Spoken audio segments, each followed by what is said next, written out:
maybe. I would ask the panel to introduce themselves, and then we'll start the Q&A. Hello all, I'm Vaibhav Mahajan, founder and CEO of Abracadabra Software Solutions Private Limited. We are based out in Nashik, and we came up with India's first 3D RPG war game called Tanaji the Maratha Warrior. Hello everyone, my name is Keval. I work as a technical artist at a studio in Austin, Texas called Sing Games. I also work as an advisor here at an Indian startup studio in Hyderabad, and I also run my own studio called Zombie Fox as well. I'm Samhit. I'm the founder of Born Monkey. We've been around 5 years now, currently making achievements.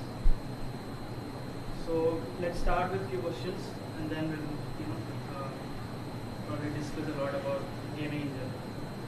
So the first question is, what specific skills or qualities do you believe are essential for a successful career in game design or development in general?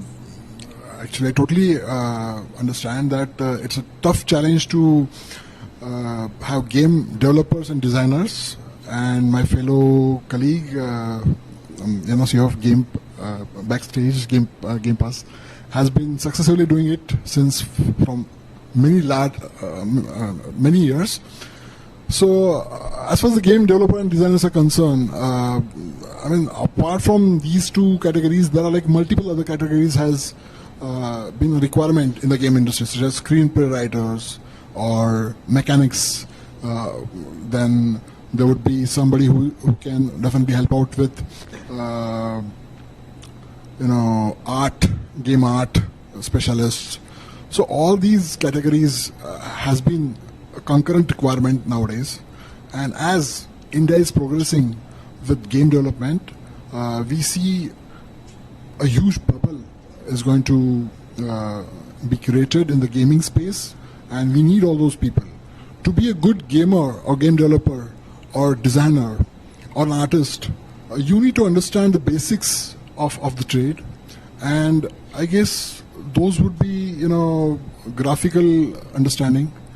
Then it would be coding. If it is coding, like if you want to become a game developer, then you need to understand Unity, you need to understand Unreal, and there are a few other studios which are very important. So those there are like specific languages like C#. Then there is like TypeScript. Then so all these languages need to be learned properly.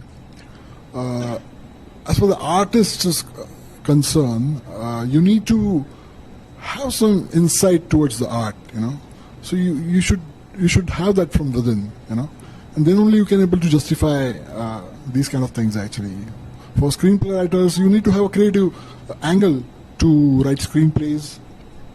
You need to have some basic thought process behind it, actually. And these are all, it's a combination of an inherent understanding of that subject plus some training, which a lot of folks are doing right now in India. Definitely agree with the panel where creativity is one of the most important factor for this. Not just so game development is game developer as in is a umbrella term would describe anyone between game artist, game technical artist, or game designer or whatnot. But the core thing that unifies all of them under one discipline is the creative aspect of it. Without that, you are just making a software.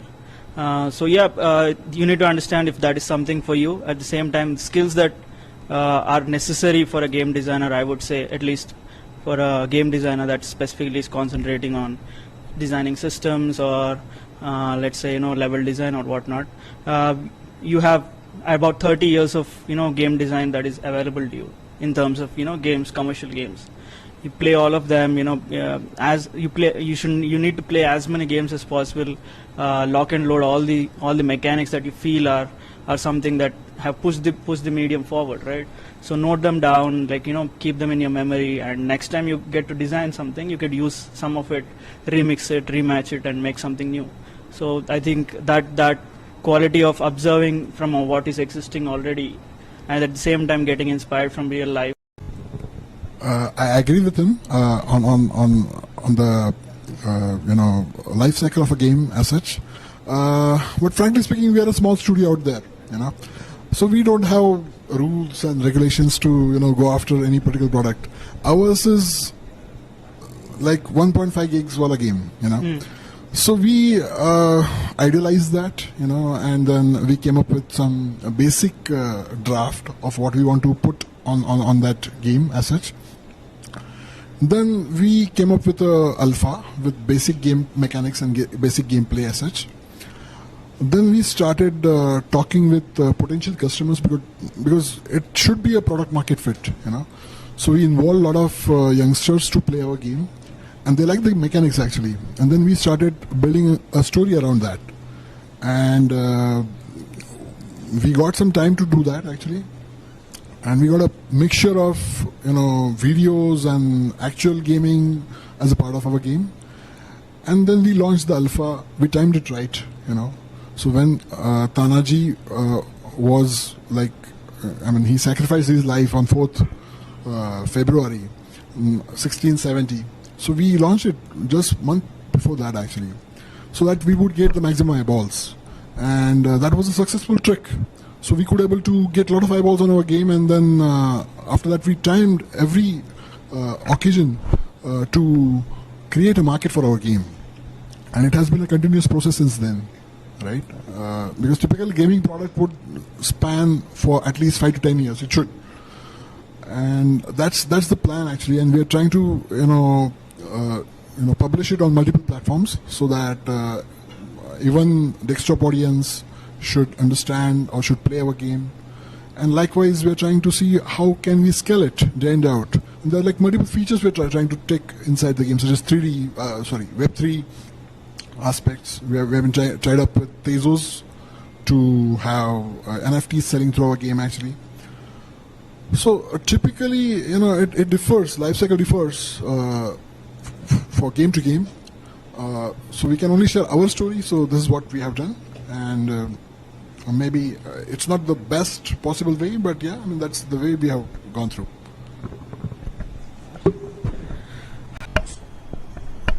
I think you guys have covered a majority of the production cycle. So just to clear out the definitions, right? So you have pre-production where you're figuring out the game, and then you log the concepts. You have a GDD that is like a Bible for your game. Someone who will drop in middle of the project would read this up and also try to understand what's the game about and whatnot. So there are a few documents like that for art Bible. There are for there is a bestiary for all the enemies that are part of your game. So all this material is somehow at least 70% of it is logged in pre-production to the phase where you have completed your PVC or the proof of concept. After that, you would start with trying to reach your alpha goal, and I would like to clear up the definitions of alpha and beta and then launch or going gold, right? So alpha is, at least technically, it's called safe for internal testing. So that build is basically alpha build is for the whole team in internal QA to test it around. It goes from start to end, and you could play it. It'll definitely have game breaking bugs. It's nowhere near for showing it to the public, but that is the point where you could start showing doing focus testing. Each chapters you could see if the voice acting is being having the enough impact that the director wants.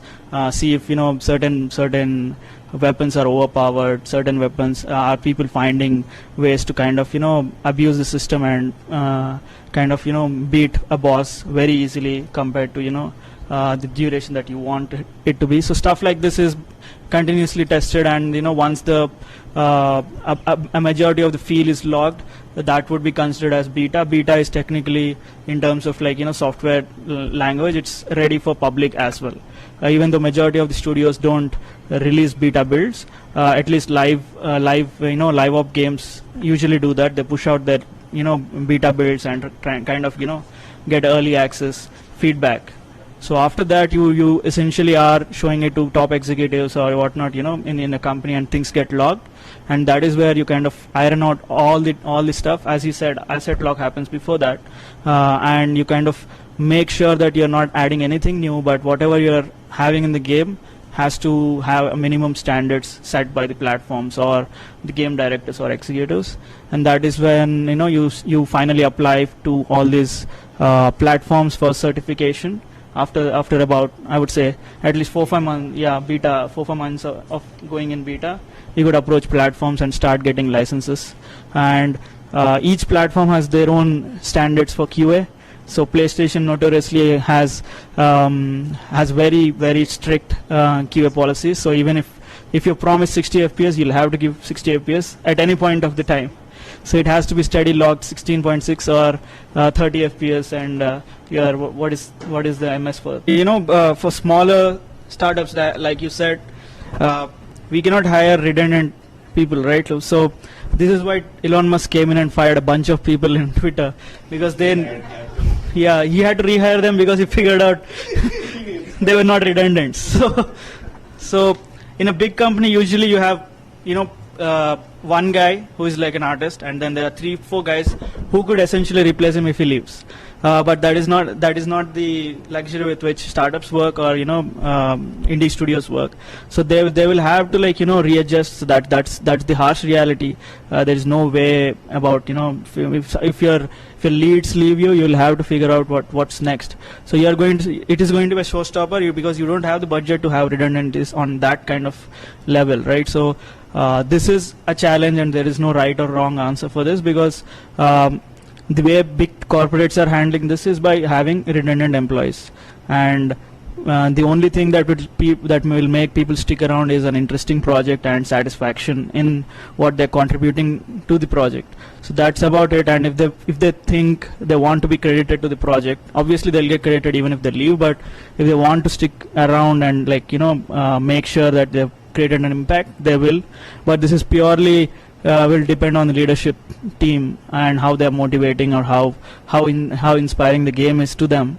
So the only thing as an indie studio you could do is make sure you have a rock solid game, or at least you're working on a project that people want to work on and is exciting.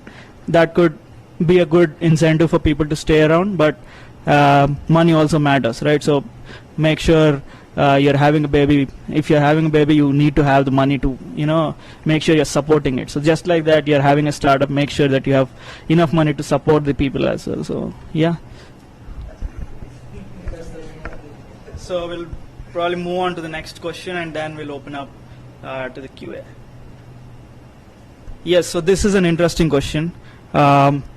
Balancing creativity with practical constraints is a common challenge in game design. Can you share an example of a time when you had to find a compromise between your creative vision and technical limitations, and how you handled that situation? So, we three could answer that.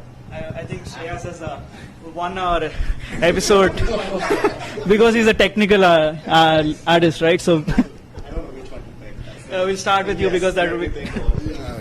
It's a big challenge for us as well to balance it. But, after failing so many times, we have developed some 25 casual games, and then we came up with this Tanaji, which is mid-core game. We figured out that, whatever we develop, it should entertain to the people or the target audience, So there should be a, product market fit for every feature which we will be developing inside the game. So what we do typically, after a particular level, we introduce the target audience, bunch of them, let's say 5-6 of them, and then we give that product or feature to them for testing, and we measure their responses, and we have our own mechanism to take a call on these responses, that whether we should continue developing more to add flavor to this, or whether should we stop this and then take the next feature. So that's our way to figure out that how we can manage the time for the development and not compromise on the art value of it. So yeah, obviously we have a set budget to any game, right? So you'll have to figure out what you could possibly do realistically within that budget. Sometimes in real world you kind of overshoot the budget, but if it's an internal project you could afford that. But if it's the money is coming from publisher, if you're overshooting, it's from your pocket. So that keeping that in mind, it's fairly easy to cut down stuff because it's what do you say, it's going to hurt you in the long term, because if you play the idea god, right, if you constantly pile on, it would be ridiculously impossible to finish a game in the first place. So defining scope is the best way to kind of make sure that you're not having, because while defining scope you could make sure that you're not having too many sacrifices, you're not making too many sacrifices. At the same time, you'll need to make peace with the team that you have, and make sure the current team, or the future team that you might hire, could be a good fit for the scope that you're defining. So that way a lot of sacrifices, technical sacrifices at least, could be figured out as the game progresses, but at least you have a defined scope for that to happen very less. So there are situations where we have compromised. For example, the IGDC demo that we made, we had a lot of bots, a lot of AI that we made, but they were not up to the standard. So we had to cut them down. Maybe we could explore them in the future. But the point is, we were able to pull off the bots, but it's just the AI was not as satisfactory as one would think, right? So if your standards are set in a certain level, you could possibly have some technical calls, and where you could reduce the complexity. There is a scene in Occult Chambers where we had to have at least 2,000 snakes on the floor. So for that we have seen a lot. We have explored a lot of variety of things, and the only thing that was in our scope and technically possible, obviously we couldn't spawn 2,000 snakes, right? It would straight up kill no matter if you have 4090, it would kill your PC. So we came up with a clever concept of, obviously it's there, it's not something that we invented, but it's called vertex animation. So you basically are animating the actual vertices of the mesh. So these are fairly inexpensive compared to, let's say, spawning the mesh itself.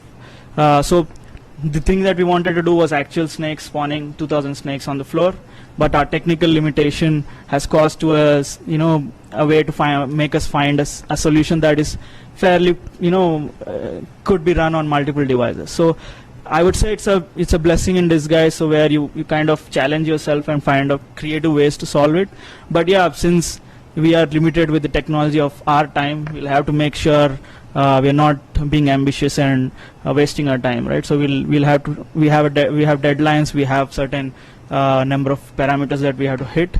So we make sacrifices, but at the same time, if you are clever, you could achieve something similar to what you want in a very different way. That could be surprising at the end to you as well. So you could straight up start from college, so no worries there. You could also start it while you are in college. So that's not the problem. The problem would be the mindset that you have. Are you fit, or are you mentally ready to take that kind of responsibility? So that is what is going to make or break it, because there will be times, and most definitely there will be times when you'll have to wrap up and there's no way out. And yet if you have the mental capacity to move on, right, make the right decisions, sacrifice few fishes to save the ocean, stuff like that. If you have that kind of mindset, you could start your company or startup, whatnot, at any point of time. But there's a saying, a very general one: if you fail to plan, you plan to fail. So make sure that you're planning everything that you're going to. If you're starting a company, definitely have the runway for at least an year, because if you're doing product, you need at least one year worth of runway to have that headspace to kind of have a team together. If you're a solo dev, then there is no point in even having a startup, right? Just make your game. If it works out, then start out having I know people right now who had multiple successful games, and yet they are not a studio. They are just indie studios, indie people who are not registered anywhere, sole proprietorship and whatnot. So the idea is, you'll definitely know if you're capable of maintaining a bunch of people right out of college. If that is not something that is a skill set to you, then probably you're going to fail. So make sure leadership is not exactly a skill that can be taught. You'll have to pick it up. Obviously, we could say these are necessary, but you'll still have to pick it up and naturally be good at it. So point number one, if you are ready for that kind of responsibility, if you are ready to deal with not making a game for 6 months and just dealing with people, stuff like that, because founders do have to do that a lot. You would say, no, I don't want to deal with people, I just want to make game. Then you probably are not a good fit to be a founder. So make sure that you are, because even in any field, right? Like even superstars or movie stars, right? They don't deal with acting on the daily basis. Their entire 6 months would look like 70% negotiating with scripts and directors and whatnot, and there's 20% of acting and whatnot. So that is how even a founder schedule is going to be. You're not going to sit on the game every day, and if you are comfortable with that kind of mindset where you're not a game developer, you're probably running a studio, you have to play both a business guy and a creative guy. If you think that's your jam, then yeah, you could start right out of college. But definitely just don't start blindly. I've seen a lot of startups fail without experience. They few people think that hiring a bunch of people together and putting them in a room will make a game and it'll start earning money. So definitely don't be naive. Do your research, and if you think you're confident to make something exciting for people, jump, trust your gut, but always don't fail to plan. I would like to add, entrepreneurship in India has becoming a fashion. I mean, it's like everybody wants to be an entrepreneur, and it's more of a fashion nowadays, actually. But there should be a lot of thought process behind, what we want to start, whether it has, appeal, or, I mean, have you tested the idea, first of all? And how many, people have tried your product or game? So it all depends on what is the idea. If it is a product market fit, have you tested it before? And of course, how can you manage the show? So it's not a fashion. It's more of a pretty serious thing you're going to enter into, actually. So you have to have a lot of responsibility to sell further. So I mean, take it seriously. Test it first. Start small. There is something called Google Springboard. Where you can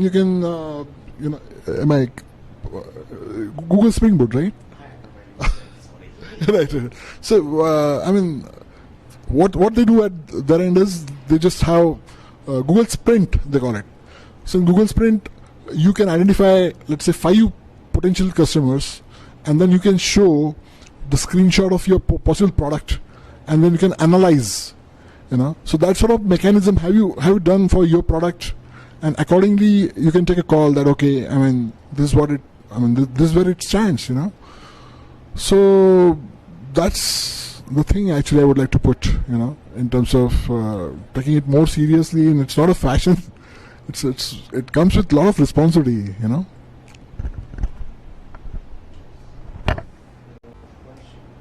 questions? Yes, sir.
one line answer: fail fast, fail differently. You know. Yeah, I mean, like you mentioned, actually, you have to fail first, right? And then only you can understand what exactly can go right. So you have to fail multiple times with multiple agendas, with multiple aspects, you know, and then only you can understand that what can be the right, you know. So fail fast, fail differently. Yeah, so starting a studio in the right way, there is no right way to start a studio, but if you're talking about financials, right? As I said, you'll need to have a runaway. If you're having a baby, you need to make sure that you have money to make sure you're supporting it. So it's just like that. So you either make money to service, you either make have a full-time job, like he said, or maybe you don't start fully commit to the studio first, slowly start building a project in stealth, and then if you find some investors or publishers or something like that, you could go full-fledged. So there are multiple ways to start a studio, but if you sit around and without any sort of plan, if you think four people are going to sit together and make something and it's going to work out, then you're setting up yourself to failure. So make sure there's a plan, at least something that makes sense, right? So runway is definitely important, because funding in India is scarce for gaming at the moment. Obviously, you are getting funded, but it still is not happening at the rate that we think it's supposed to. There are, I've seen a stat where gaming companies together have raised 2 billion in India in the last 5 years. So yes, there is money. It's just not enough. So at the moment, I would encourage you to have demos, vertical slices when you're already part of some full-time position, and then jump into a studio if you have something promising, because gaming is entertainment at the end of the day, and something that's entertaining to you might not be entertaining to a bunch of people that are trying to give you money, right? So these people are heavily based on numbers. They'll tell you what the target audience are, who are you targeting, what are the kinds of games that with similar size have made, and how do you think you can justify the same amount of sales or something like that. So there are a number of questions that you'll have to be prepared for, and there is no right or wrong way to start a studio. What I'm trying to emphasize is that if you are doing something risky, there needs to be a plan B. It could be a service, it could be your full-time position, or it could be your IT job and you're jumping into this, something like that. You need to have a backup. Without a backup, you're just setting yourself up to a foggy way. You don't know what's going to happen, and you're also leading your team along with you into that pit. So have a roadmap, have 1 year runway at least to begin with, and then you can start about starting a studio. Before that, just don't think about a studio. Just think about them as games. They will in turn take care of you and build a studio. So yeah. I have it will be a last question. Can we list 5 last failures we have done in last 2-3 years? Top of them, like it changed your career. Like today, students can see that it should be a defining point in their life, or going to that, or may not going to that. That could be one case. If you can share a few. So some of the question you are asking us to explain how Shape It. It's a hyper casual game. Was made literally on nothing, right? So it's a simple game that I launched on App Store. For about 8 months, I didn't know what was happening. I just launched it, a drop in the ocean. Nobody can see it. And after 8 months, it somehow got featured on Chinese App Store, and I got about 70,000 downloads. But after that, it goes out of curation, and then the downloads drop. So this is before me starting the studio. Gamers have played it and whatnot, but at the end of the day, there are thousands of games that are launching every day, and the reason I'm sharing this with you is market as many people. If the audience don't know about your game, then there's no point in committing yourself for 3 years or 4 years and making the game. You'll need to figure out a marketing strategy from day one.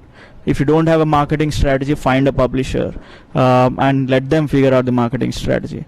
If you are doing an in-house marketing strategy, find the money for marketing, because I'm telling you 70% of your video game budget is going to go for marketing if you're going to do it on your own. So I think that I would necessarily not call it an exact failure, but it was made on nothing. But I definitely did learn that marketing is way more important than making. I mean, obviously you need to have a good game, but if there is no marketing, then your game is nothing.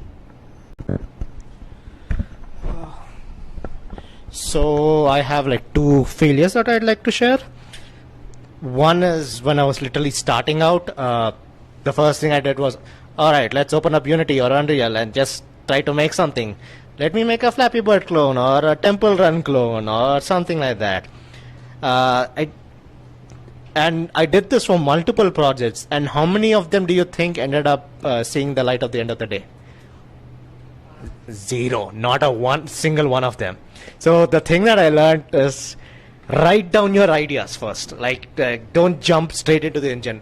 Like, put down your thought process onto a piece of paper, chalkboard, or even write on the soil. It doesn't really matter. Or just talk to somebody. Hey, this is exactly what I want. When I press this button, this is exactly what will happen, and this is exactly what the things will go on and all that. If you have that thing figured out, the probability of you seeing through your game will increase exponentially. That is one advice I would give. Like, to folks, like, this is stuff that I failed like multiple times, and God knows how many game projects are there in my external hard drive which haven't seen the light of the end of the day. But the same principle applies. And the other thing is, if you start on a game, see it through. Like, ship it. Even if it's bad, ship it. Even if it's ugly, ship it. Get the criticism from the public. Get the hate. Get the positiveness. It will change you. It will inspire you, or it will teach you a lot of things that you couldn't have learned if you haven't shipped the game. Not just individuals, even big studios do this. If you look at Gollum or Redfall and all that, they knew this game is not gonna work out well and all that, but they still ship it because of all the hate. Every single YouTuber does a deep dive analysis. You're like, this is what went wrong. We missed in our QA thing. Shit, we should have done this differently. Why did we decide to do this? Let's not do this. You learn a lot of things if your game is out there, even if it's ugly. Yeah, it's your job to receive the hate. Don't kill yourself over it. That's part of the industry.